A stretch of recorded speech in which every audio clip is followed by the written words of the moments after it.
Going to go to market, and I know you have had some very interesting learnings there. You've actually scaled Square across multiple international geographies, and actually, I think even at Block, where you're working on the Bitcoin hardware wallet. What have been Mhm. some of your key learnings as a product leader, and especially on the international expansion side on go to market, where you're dealing with managing customer discovery, customer feedback across multiple geographies, perhaps even multiple customer personas? How do you, as a Yeah. product leader, really process that? Yeah. The big key example was probably a really good one for that. So we were building a Bitcoin self-custody wallet, a hardware wallet.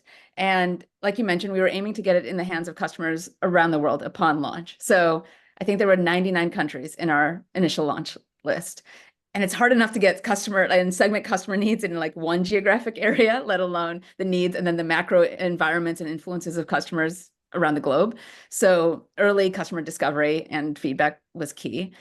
In order to scale ourselves, what we did was we had to engage with consulting groups who focused on global customer research. Mm. So we worked with teams that had consultants worldwide that would help us source customers and prospects for us that we could talk to. So we asked them about their range of Bitcoin knowledge, their comfort with cryptocurrencies, their interest in self-custody solutions.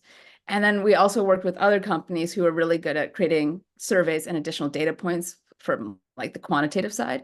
So that was really helpful in like our pricing efforts too. But I think quite honestly, my learning even at that scale was the importance of the fundamentals. Like you can't find a shortcut in doing the qualitative research.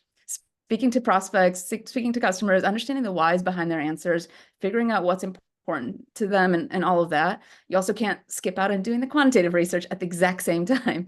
It's a lot to juggle, but that process is so important to help create a map for yourself on the market at large and where the opportunities are. Back in the day, I used to drive global expansion for Alibaba Group. Mhm. And so I was working across the tripod of US, China, and India.